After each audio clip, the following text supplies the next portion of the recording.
In France there once lived a famous man who was known as the Marquis de Lafayette. When he was a little boy his mother called him Gilbert.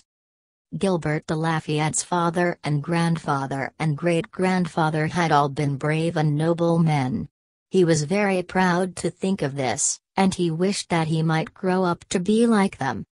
His home was in the country not far from a great forest. Often, when he was a little lad, he took long walks among the trees with his mother. "Mother," he would say, "do not be afraid. I am with you, and I will not let anything hurt you." One day word came that a savage wolf had been seen in the forest.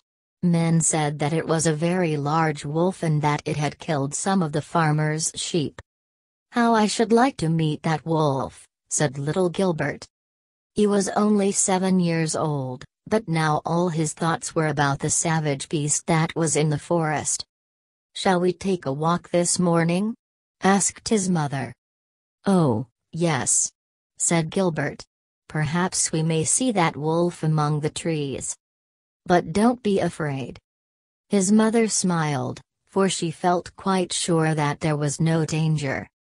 They did not go far into the woods. The mother sat down in the shade of a tree and began to read in a new book which she had bought the day before. The boy played on the grass nearby. The sun was warm. The bees were buzzing among the flowers. The small birds were singing softly. Gilbert looked up from his play and saw that his mother was very deeply interested in her book. "Now for the wolf," he said to himself. He walked quickly, but very quietly, down the pathway into the darker woods. He looked eagerly around, but saw only a squirrel frisking among the trees and a rabbit hopping across the road. Soon he came to a wilder place. There the bushes were very close together and the pathway came to an end. He pushed the bushes aside and went a little farther. How still everything was!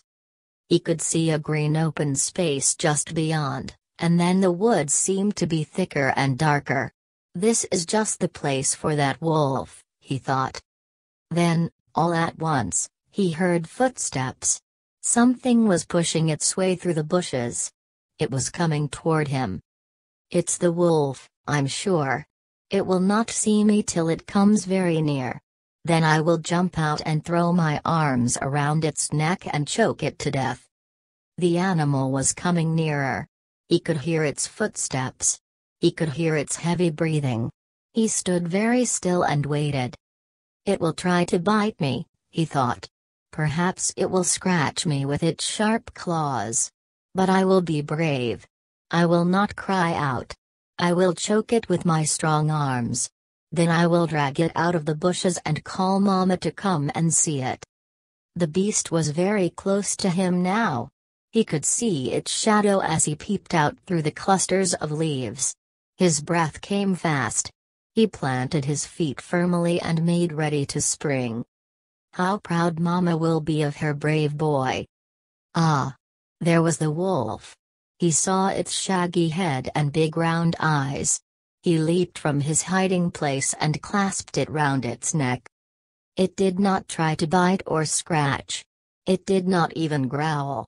But it jumped quickly forward and threw Gilbert upon the ground. Then it ran out into the open space and stopped to gaze at him. Gilbert was soon on his feet again. He was not hurt at all. He looked at the beast, and, what do you think it was? It was not a wolf. It was only a pet calf that had come there to browse among the bushes. The boy felt very much ashamed. He hurried back to the pathway, and then ran to his mother. Tears were in his eyes, but he tried to look brave. "Oh Gilbert, where have you been?" said his mother. Then he told her all that had happened. His lips quivered and he began to cry. "Never mind, my dear," said his mother. "You were very brave, and it is lucky that the wolf was not there. You faced what you thought was a great danger, and you were not afraid. You are my hero." When the American people were fighting to free themselves from the rule of the King of England, The Marquis de Lafayette helped them with men and money. He was the friend of Washington. His name is remembered in our country as that of a brave and noble man.